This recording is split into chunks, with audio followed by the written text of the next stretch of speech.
ఉండాలి. అందుకే పక్షి పూజ, పశు పూజ, వాటికి సంవత్సరం అంతా గడ్డి పెడతాం.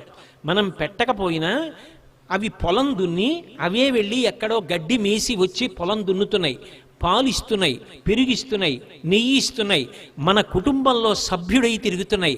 అటువంటి ఆవు పట్ల, ఎద్దు పట్ల, పక్షి పట్ల కృతజ్ఞత చూపిస్తారు. చూపించి వాటికి అలంకారం చేస్తారు. ఇవాళ చప్పటి గడ్డి కాదు, నేను ఏ పాయసాన్నం తిన్నానో పొంగల్ అనేది నీకు పెడతాను, నువ్వు కూడా అదే తినాలని పాయసాన్నం వండుతారు. నువ్వు నా ఇంట్లో సభ్యురాలివి, నా నాగలి మోసావు, నా పొలం దున్నేవు, ఇంత పంటకి కారణం నువ్వు, ధాన్యం బస్తాలు బండిలో వేసి తీసుకొచ్చావు, ఇవాళ ఆవు పాలిచ్చింది, దూడలు పెట్టింది, అవి పెరిగి పెద్దవవుతుంటే ఆనందిస్తున్నాను, నాతో పాటు నువ్వు కూడా భోగం అనుభవించు అని పెడతారు. పక్షికి ఎందుకు పెట్టాలి అంటే పక్షి తన మూలాన్ని మరిచిపోదు. ఒక పక్షి ఉందనుకోండి, పక్షి ఎక్కడ పుడుతుంది? పక్షి నేల మీద పుట్టిందనుకోండి, కుక్క తినేస్తుంది, గద్ద తినేస్తుంది, కాకి తినేస్తుంది. పక్షి గుడ్డు, తల్లి పక్షి గూడు కట్టి గిజిగాడు అంటాడు మహానుభావుడు గుర్రం జాషువా గారు.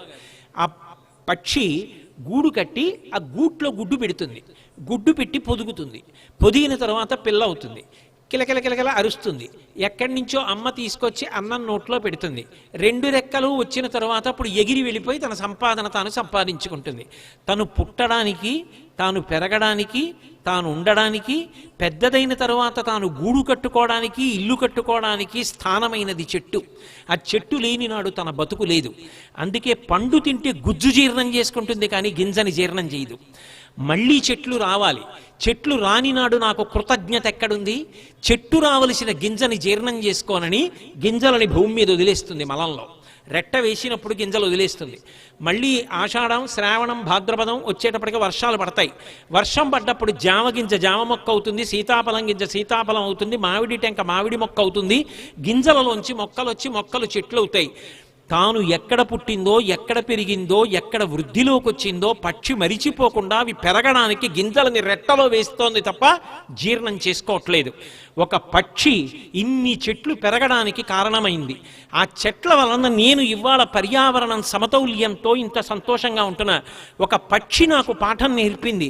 ఏ అమ్మా నాన్న వల్ల ఇవాళ నేను పుట్టి వృద్ధిలోకి వచ్చానో ఆ తల్లిని తండ్రిని మరిచిపోవద్దు. నేను పుట్టిన చెట్టుని నేను మరిచిపోకుండా చెట్టు పెరగడానికి కారణమయ్యాను. నువ్వు కూడా నీ తల్లిని తండ్రిని మరిచిపోకుండా వాళ్ళని నీతో ఉంచుకుని వాళ్ళు పెట్టిన అన్నం తిని నువ్వు వాళ్ళతో కలిసి ఉండి నీ ఒళ్ళో వాళ్ళు ప్రాణం వదిలితే అంత్యేష్టి చెయ్యాలి తప్ప వాళ్ళని ఎక్కడో పెట్టి నీకు వాళ్ళు భారం అనుకోవడం మర్యాద కాదు అని పాఠం నేర్పుతోంది పక్షి. అందుకే పంట రాగానే దాన్ని గుత్తి కట్టి తీసుకొచ్చి దేవాలయాల్లో కడతారు. కట్టినప్పుడు ఆ పక్షులన్నీ వచ్చి ఆ గింజలు తింటాయి. పక్షుల పట్ల, పశువుల పట్ల కూడా కృతజ్ఞత ప్రకటించగలిగిన విశాల హృదయమున్న జాతి భారత జాతి. సనాతన ధర్మం అంత గొప్పది. ఆ విశాల హృదయమునకు సాక్షి కనుమ పండుగ. ఆ కనుమ పండుగ నాడు అందుకని అంత గొప్పగా అలంకారం చేస్తారు. చేసి ఇంత గొప్పగా ఆ విశేషాలన్నిటినీ కూడా సమన్వయం చేస్తారు. ఇంత గొప్పగా జరిగేటటువంటి ఈ భోగి, మకర సంక్రమణము, కనుమ అనపడేటటువంటి ముప్పేటగా జరిగే పండగ త్రివేణి సంగమం. బంధువులందరూ కలుసుకుంటారు, గంగిరెద్దుల వాళ్ళు వస్తారు, సంస్కృతిని నిలబెట్టుకుంటారు. ఆ గంగిరెద్దులు వస్తాయి. అలాగే ఆడపిల్లలు, మగపిల్లలు చక్కగా ఉయ్యాలలు వేసుకుని ఆడుకుంటారు. హరిదాసులు వస్తారు. వాళ్ళు ఒక చోట నిలబడి ఏమీ పుచ్చుకోరు. వాళ్ళు బిగ్గరగా కంఠంతో పాడుకుంటూ వెళ్ళిపోతూ ఉంటారు. ఆ పాడుకుంటూ వెళ్ళిపోతుంటే వాళ్ళ దగ్గరికి వెళ్ళి ఆ చిన్న పిల్లలతోటి ఆ బియ్యము, పైసలు, పళ్ళు ఇప్పిస్తారు.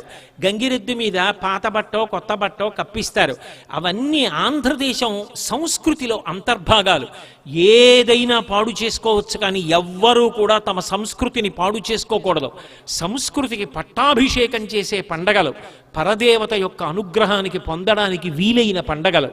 కాబట్టి చక్కగా మనందరం కూడా భోగి, సంక్రాంతి, కనుమ పండగల